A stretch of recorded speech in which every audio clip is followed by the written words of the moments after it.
What have you got for me, mate? What have you got for me? I got you this month's issue of Trout and Salmon. Oh, you're a good man. You're a good man. But Am I in this or are you in it? I'm in there, but I mentioned you. And the gator bug.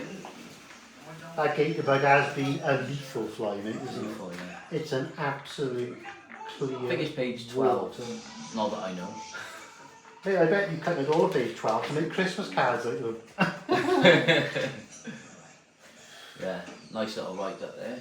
So the right up there, Luke, with a big beastie.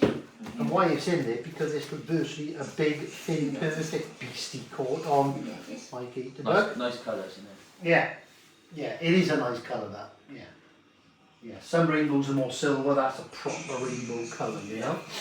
Wow, you got a big bag there, mate.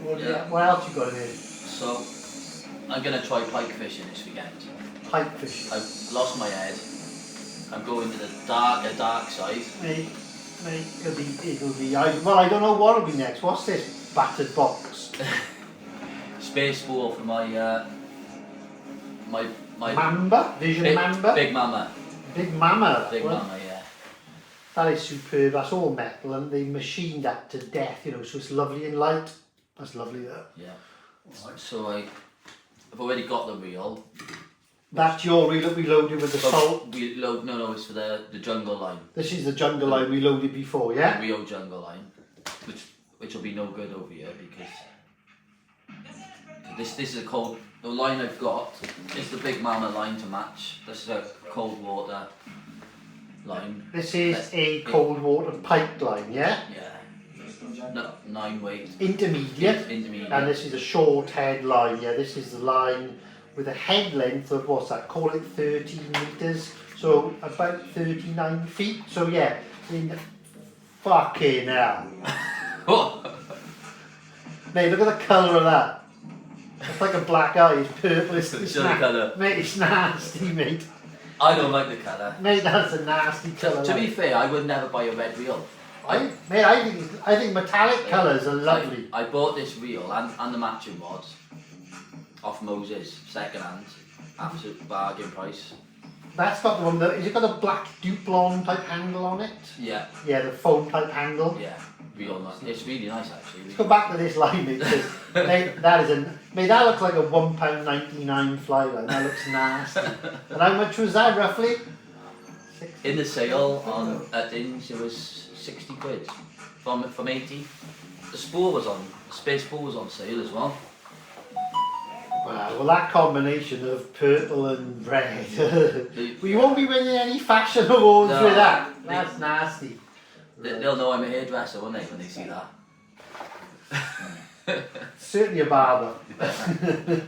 Right, so we want to load this up, do we? Yeah. Alright, so what we need to do, we don't just put the line straight on the spool, as you know, so we'll show you to do it properly.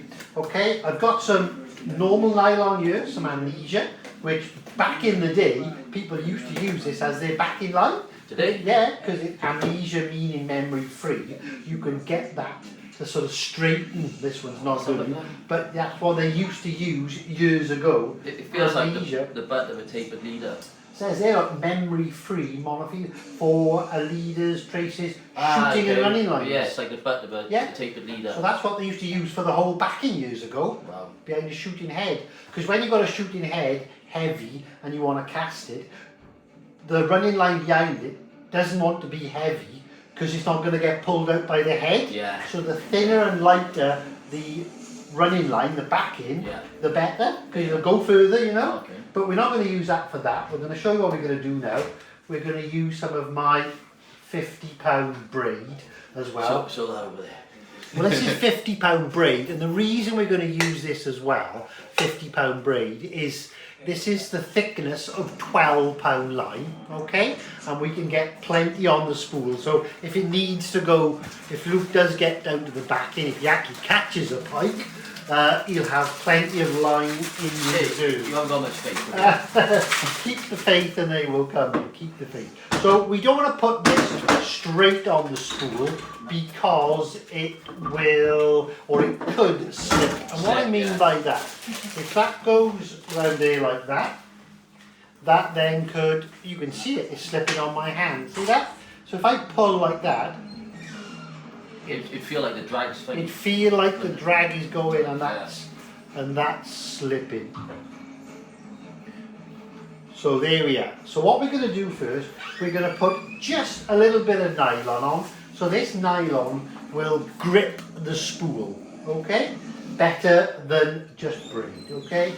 So what we're going to do, we'll just make a bit of a uni knot there.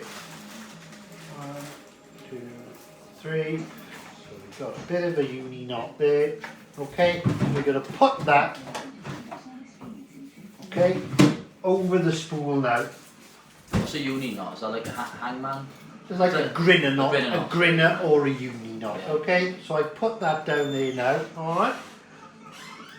That's not going anywhere. So that's not going anywhere, that's nice and tight on there. So we'll snip that off. That's a great name, isn't it, for pike? Big mama. Big mama, yeah, the big Big mama. females. Yeah. So there we are, we've got the nylon on there, okay? And we don't want much of it, because I am then going to join the braid to the nylon to stop it slipping. So what we want to do is, I'm looking for a pen. Okay. Looking for, oh, here we are. The screwdriver will do, just so you can hold that. I don't know. So we'll clip this spare spool onto the reel, and we're just going to wind some of the nylon, okay? Not much. How much would you need? It could be just about 2 or 3 meters, just to stop it slipping. So there we are. That's more than enough. There's a couple of meters on there, and that will pull tight against the spool, and that won't slip. Okay?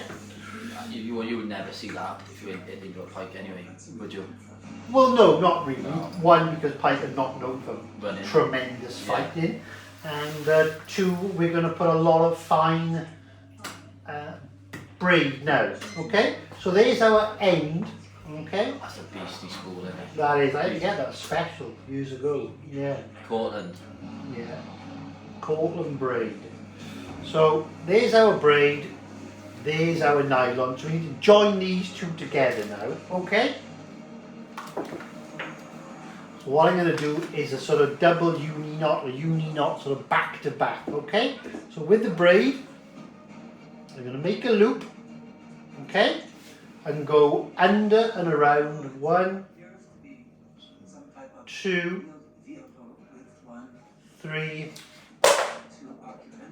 4. Right, Benny? And then I'm just going to pull that up the line there. Ben, you're soaking wet, dude. Come on, wait.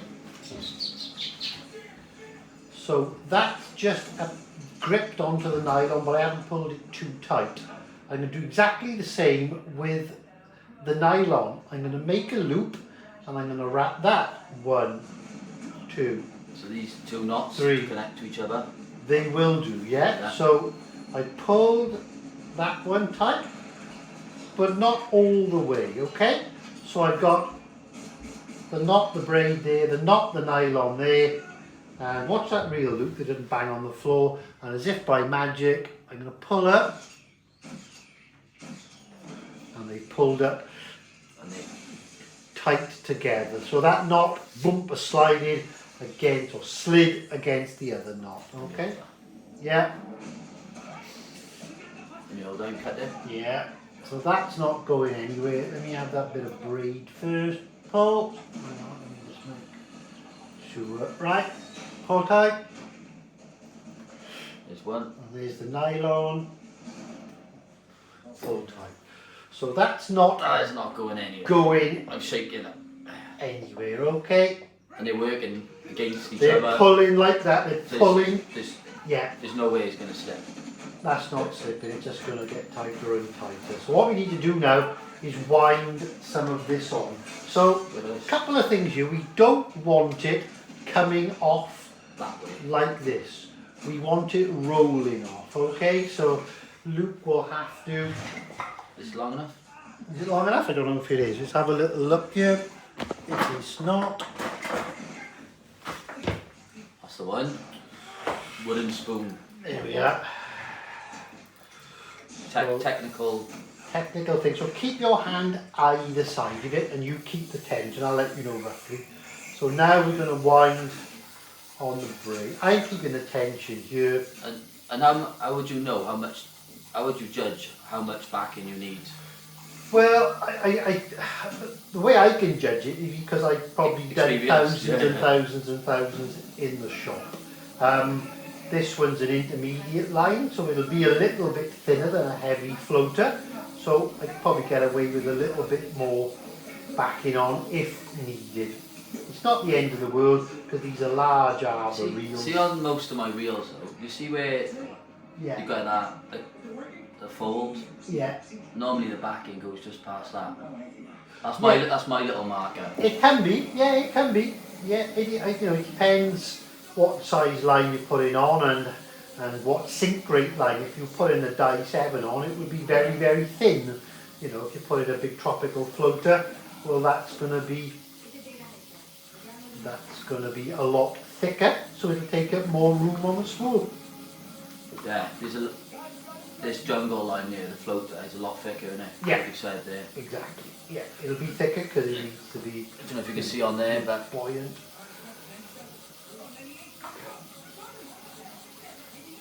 So because this is braid, although it's got the strength of 50, it's only, you know, as thin as 12 pound. So advantage is you'll get lots on. Especially very important, you know, if you're fishing for things like bonefish or tarpon, you know, in the Caribbean, so and in the warm waters, you know, these fish are running off, you know, hundreds of yards. So if you haven't got that backup or that extra distance, you know, you're going to get spooled. And worst scenario is it pings on your reel and you've lost your fly line as well. heartbreaking. Especially if it's on the first day of your trip, innit? Yeah. Do you know what I was going to say? Yeah. This is the first time at your house I'm drinking tea. Wow, wow. Only because it's too early for Stella. Is it past 12? Let me have a look at that line a sec, mate. Like, it's a sort of touchy, lucky, feely. No, the new one going on. Sorry, my bad. Yeah, I think we're good there. So I'm just up to about that little rib there. That's not a marker, but I think that'll be, there's probably what, I don't know, 100, 150 yards of braided backing on there. Hello, Ben. So we'll snip that off. Okay. Ben's here, part of the team. So we got the fly line now, and it's important with the fly line, okay? So with the fly line, there's a little tag there, a little white tag there. It says reel end. So that's the end that we go to the reel. And we've got these couple of little plastic ties. So that's the one. Make sure the scissor snips underneath. Not the line. And that's the other. Right, okay, so what we want to make sure we got the right end now.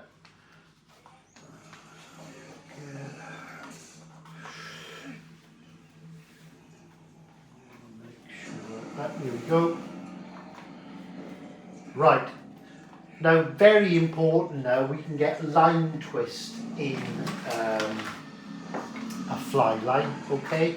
What we don't want is to pull the line off this way. That can cause serious line twist. So once it's tied to the backing, you've got a job to get rid of it. What will a line twist do then? The line twist will just be horrible on the water. It'll be twisted on the water. Like coiled? Like coils, Yeah, okay. and sometimes you can't get rid of it until you take it off the backing and pull that twist out. Wow. Once it's tied to the backing, it can be very bad.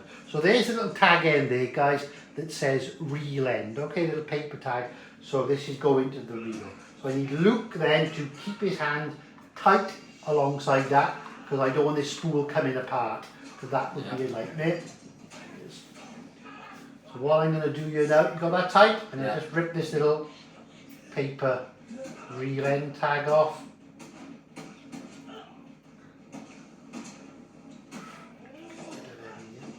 Yeah, if you got it the wrong way round, you won't be chucking any pike flies with the running line. No, if you loaded a line back to front, what you'd be trying to work with would be the running line, the thin end. Yeah. There's no weight in that, you know? Okay, so what we're going to do here, okay, we're going to go through the loop once, we're going to go through again, okay, and then we're going to do that same sort of uni knot. We're going to make a loop, okay, and then go under and around. 1, 2, 3, 4. Okay, and then pull that, but not all the way tight. Just get the knot to form tidy there, nice, and then slide it down. Okay. And the idea of going through the eye twice, you've got braid. If that's the loop of the line, you've gone through once. You don't want to risk that cutting through that. So with 2 pieces, it's a broader area. It's going to hold. Scissors. Just going to cut off that tag end. Don't need to go very close because it's soft there. So that's connected to the built-in loop. And then you're going to wind this on now. Keep that tension there. Yeah. Oh, it's ugly, isn't it? That is one ugly line, mate. The purple nurple. That's nasty, mate. That is nasty. Vision, they've always got funky names and colours, haven't they? I like, you know, yeah, high-vis coloured Yeah, reels and quite like high-vis coloured, you know, orange jackets, like a lot of the loop stuff is and things like that. Flipping out, is that alright? That's right. Just going to whip my face. So there we are, guys, okay, a perfectly full reel, and you can do exactly the same with your normal trout reels. You haven't got to use braided backing, so the normal backing will bite to your spool. You haven't got to put that little bit of nylon on first. So that's all loaded now, the loop, and on the front of this line, like on nearly all lines now, you've got a built-in loop. So you haven't got to put a braided loop on, and you can just attach your tapered leader to that. What do you reckon, mate? Sweet? Yeah. Sweet. That's a mad colour, reel and line. Nah, it's nasty, mate. That is nasty. Hopefully I have a few big mamas on the weekend. Be good, be good. It would be good, wouldn't it? What else have I got? Is there anything nice in there? Cakes or cheesy pasties or anything? Or no? Not today, no. Oh, great. We got 2 big mama again. Predator leaders with clip. So look at that. So what we've got here, okay, is a 7-foot nylon leader. Okay.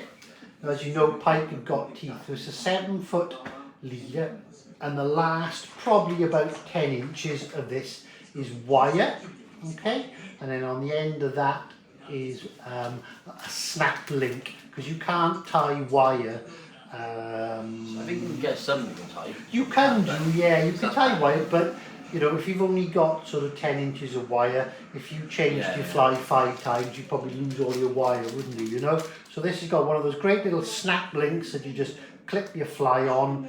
I mean, it's not as if you're tying it to a size 16 dry fly, it's a big pike fly. That clips on there, and if the pike takes it above, you've got the wire. So that'll clip onto there, look, perfect. So 7 foot, you don't want it too long, because that's a big fly to turn over. So you've got a heavy fly line, tapered leader, wire, fly, and then hopefully then that'll all turn over nice. You've got wire here, you know, pike do tend to make sort of, you know, eye attacked or head attacked. So, you know, with the big eyes on these flies, that's ideal because pike will home in on that, but they could bite above the fly and it won't damage because that's wire. Okay? Perfect. Perfect on that, mate. Any longer than that as well, it's harder to turn the fly over. Yeah, 7 to 8 foot is tons because you try to turn over a big fly. So no, that's all you. That's all you want. We've got a black and red Andino deceiver, but there. Yeah, nice. big hooks on these, probably, yeah, 40, 50, Yeah, 60. 4 I think, yeah. Yeah, that'll work. This is a 4. And this is nice because it's got great big hackles, it's flash, and it's bucktail, so there's no heavy zonker material with that, so that's not going to soak up a lot of water, so it won't be too bad to cast that. And what have we got here? Just a couple of perch. Yeah, bait fish patterns, look again, all man-made fibres, so as soon as you flick that, all the water's off that. And same again, another bait fish pattern there, look, okay, another bait fish pattern. And a lot of flies, when you do tie them for pike fishing, you build up the layers, because like most flies are, well, you know what a mackerel looks like, it's got a silver belly and then it can be green or it can be blue, so all bait fish are generally like that, you know, roach, rudd, there'll be silver bellies, golden on the top, so that's where you tie your bait fish up like that. It feels weird having a different fly brand in your house. It does, yeah, I mean, your mate's rates have just gone up now, like, yeah, mate's rates have just gone up now. Because they're pike flies, it's alright. I didn't want to tie these guys These- at the yeah. time, yeah. But this is like a hell of a strong hook on that one. Big Good, eye, look epoxied on. I got a good feeling about that. Yeah, and I like this as well, I like but when the that, perch. I like that and Yeah. all, these bait fish patterns, they'll do well. So they won't hold any water, so that'll cast nice as well, turn over on the short. Leader, Thank you. I'm going to be nosy. What's that there? What line's that?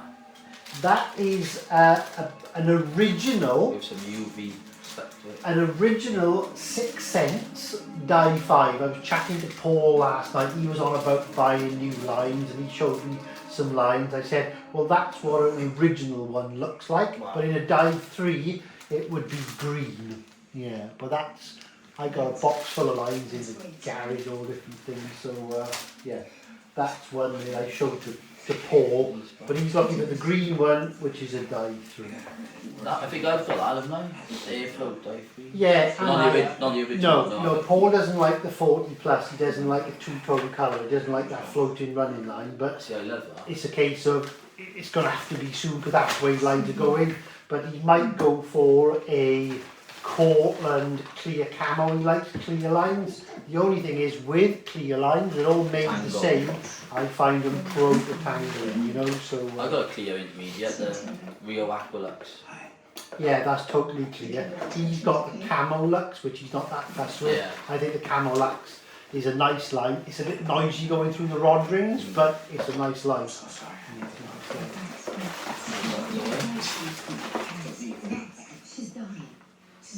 Big Mama. Big Mama. So when are you going piking? Sunday, maybe Monday as well, depending on how Sunday goes. So you're all rigged up, ready to go, so now we just want to see a video now, yeah? A YouTube video, something different to Abingdon. We got Rockbourne soon, haven't we? Yeah, I'm desperate to get out, but the forecast this week is just rain, rain, rain all week. Let's Lane's already over the bank and spilling down the back, and with all this rain forecast, well, it's not going to go down all the... I've never seen it like that. I've never seen it that high, no, and it's just rain every day, and the banks are soaked now, the banks are like, you know, sponges now, they can't soak up any more water, so all the water coming down is just going straight into the lake off the bank, you know. When it's dry, the first rain, the bank soaks it all up, you know, but at the moment, everything is, well, you know, when you walk around. Well, I don't know what the colour's like. I mean, when I was there last week, the colour was fine. It was dark water, like winter water, but it wasn't dirty. You could see the fly fine, it was fine. But fact of life is, it's... I've never seen a jetty watered over though. Boats were floating over the top. Yeah. You had to duck under the bridge, didn't you? Virtually level with a freeboard on the boat. Yeah, but yeah. But the problem is, it's not fishing. I always thought that with all that fresh water, going in, you know, the fish would be up for it. More you know, oxygen. more oxygen, fresh water, they're going to be up for a chase. But the problem is, It's always that hope. those fish are still stuck round the island. They're still stuck round the island. There was a few fish caught this weekend around the chicken coop around the island. You know, and they're not spread out. So I don't want to go now at the moment because it's still bank high. So I'm hoping for the weather, the water level to drop down, and perhaps then the fish will spread out. I don't know if they will, but that's the only plan I got. The last 6 months that we've had extreme weather, really. Droughts and heat waves. Yeah. We've just had a really cold patch. Now we're having torrential rain. Yeah. Well, for the last 5 or 10 years, perhaps longer, generally our winters are a lot wetter. And milder. Milder, wetter, southerly, southwesterly winds, they're rainy winds. You know, years ago, 10, 15, 20 years ago, you know, you could guarantee to book Letchlade in November because it would be cold, we'd have frost. The Letchlade rule is you go to Letchlade after the first frost. Well, that's what we used to say. Yeah, after 2 weeks of frost. Once you've had a week or 2 weeks of frost, you could go to Letchlade, and that used to be in November. The rule of thumb on it. Yeah, but now there's no consistency. You'll have the winds will turn northerly, they'll go a little bit cold, then they'll go back westerly, come southwesterly, it's mild and wet again. So it's not consistently cold like it used to be, you know. But fingers crossed that we will get some fishing in, because you know it's still only early January. You know, we still got 2 good months to get to Letchlade. When they closed last year, it was late. I was talking to March, April. Yeah, it was April, end of April into early May. I was talking to They were fully booked for months. Ross Huey, and he had some good days right at the end of the season. And I know Andy and Jolene, they were going in mid-weekend of the season, and they still had a few fish over £20 because like no one was going in. I know the stocks were low, so they were restricting the amount of people to about half a dozen. That was nice though. Yeah, that was great. That was great because of the stock shortage. You know, we you know, everybody hears rumours about what's going on in the fishing tackle trade and what have you. We don't know what, you know, stocks of fish they've got this year. I know, or we get the feeling that they might have lost a few fish in the summer and what have you, so we don't know about stock levels. I mean, what fish are coming out are nice. They're that £6 to sort of £10 bracket, you know. The ones that are coming out, a lot of doubles. Yeah, and the fish on the tails are nice. We had some on the boat the other day and the fish were nice.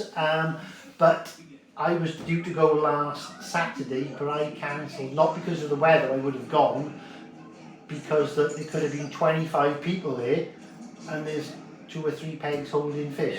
You know, I don't want to go and just sit on an indicator. Don't get me wrong, it's a deadly method and it will get you out of the crap on millions of occasions. But I want to go pull in lure. Oh, I want to get a bite. I want to get a take. I want to see a big fish turn away. You know, I want to stalk and see a big fish come in. I want to blind stalk and see the fish following up. But when they nip your tail, That's all excitement. But when I came off the boat last week at 11:30, I had 3 fish. Pour went on. I fished all the way around. Never saw a fish. Never had a pull. You know. Which happens, but I'm hoping... I blanked. I went opening week though. Yeah, you blanked. But the whole season has been like that. We had that one session when the river first burst its banks up the top end into what I call the Winter Bay by the stump, you know, and there was some fish caught by some of the boys there, but ever since then, it's just been tough. The level's been up, it's been down. It does seem when the level's down, it's been fishing a little bit better. But while this level is up, and it's going to be up for at least a week, you know, because it's, you know, we was there last week and I'd never seen it so high. Well, I bet it's even higher now. There's even risk of fish going out the back of the summer house bin because it's that, you know, it's that into the ditch. You know, wow. We thought after that big freeze, it would have levelled the water temperature out. Well, it did work after the big freeze. Spread the fish out a bit. Yeah, after the big freeze, I heard, you know, just before Christmas, I heard it was pretty heavily stocked, and they fished the next day for the competition. The competition didn't fish particularly well, but Peter was there the next day, and he had six fish out of the house pool in, you know, he could have been done and dusted by 10 o'clock. He was stretching it out a bit. He had a 4-fish ticket, phoned up for a 2-fish ticket, but he said he could have smashed them. But when it all thawed, there were fish about. People were seeing fish around. I was talking to Paul as he was walking over the bridge. He said, look, we're looking over the bridge, 2 or 3 fish were going under the bridge, but it's gone mild, it's gone flooded again, and the fish, you know, around they're all around that chicken coop, as we proved the other day, and all the reports I'm getting, especially from the lads from the valleys who are fishing it, they are getting bag limits, but all off same place. 20 yards of water, you know, and that's good if you're on the boat, but if you're on the bank, well even if you're on the boat and you're buoyed up, and someone's hogging out, then you can knack it. And you don't blame them. Who's going to give up? Who's going to give up a peg that's holding fish when you know the whole lake is not having a bite? You know, it's different when there's a few mates. Like I was there with Peter the other day. I had 3 fish. Paul's on the bank. He hadn't had nothing. So I said, well, you know, I wanted to get the nose bag on and have some food and drink. So we came in. Paul went out. I got up to the car and back, and I think in 20 minutes, Paul had 2, lost 2, and he was playing one while I was sat there having my food. So yeah, with mates you can do it, but then again, you know, if people pay now, you know, it's nearly £120 now with your boat for a day fishing. True, yeah. And the problem I've seen lately is there are some nice fish. There's not monster fish like last year because they were COVID fish. There was £20 coming out daily, you know, which was the exception. The only good thing that come from COVID is that big monster fish. Fish. But you know, the fish are not going to be big, they're going to be doubles, which is nice. But the problem is there's an awful lot of blanks every day. 5-10 blanks every day there, you know, because the fish are not on the bank. Remember that one day you had was it £20 rainbow off the boat? I don't know why, but I did. You couldn't net it? I did look at that video the other day. I watched that video about 4 times now. I think you was on about one of your videos. I was having a little look, so I thought, oh, I'll have a little look at that. And wow, that day I started the day up in the Winter Bay with a double figure brown. You and the Honey Monster were on the boat in the fog. Bagged up before breakfast. Bagged up before 10 o'clock on a white leech, if I remember. I had a double figure brown. Then I had a double figure rainbow off the same I peg. could hear you screaming, I got a brownie on. He's opposite. We went and had a full cooked breakfast and some beers and some drink, and I think Paul brought some slow gin as well. That was cool. And then I thought I'll have a little go on the boat after breakfast because it hadn't been busy there. And I think I had like another double figure rainbow and one that was nearly 20. Wow, you know, I won't do that again, will I? Didn't have a blue. There was a blue that you did. It might have been a blue that other last rainbow. Slam, I think, wasn't it? Might have been, might have been, but I'll never get a, you know. Well, I don't know. I might get another day like that. That day I bagged up my 4 fish before breakfast. Yeah. After breakfast, bought another 2 fish. Didn't catch them. Yeah, that's called being a bit cocky. That's called being a bit cocky as well. But we've all done that, And I think there's a time scale. I think if it's like 12 o'clock, that second ticket's dodgy, you know. Like Diva. You have a second ticket at Diva. We always call it the Diva kiss of death. Yeah. The rule for Diva: 2 fish by breakfast, which is 10 o'clock. 2 fish by lunch, which is 12 o'clock, because if you haven't got them, you're going to struggle. Unless you stay till just an hour before they close. Sometimes then you can... Well, yeah, that's okay, but Diva's shutting earlier and earlier now. It's 4:30 now, you know. So, but the problem is then we get stuck in traffic all the way home. You know, we like to get from there by 2 o'clock, so we miss the traffic at Bath, Bristol, and the Celtic Manor and Malpas, you know. So we can normally do that. Traffic's not so bad now because of COVID. A lot more people working from home. But yeah, I know you like to stay late, you know. But I like to get my money's worth. You do being a bit tight like that. A bit tight like that. Like. Yeah. So there we are, mate. We've put the world to rights. We've loaded up your reel correctly. I hope everybody sort of sees how to do that, because you can do exactly the same with your trout line. Yeah. Trout line. You've had a cup of tea, brought me my magazine. Yeah. So what I need to do now is to get back to work. And me. Tie a few flies. You need to get back to work. So yeah, I need to get back to work. Tie a few flies.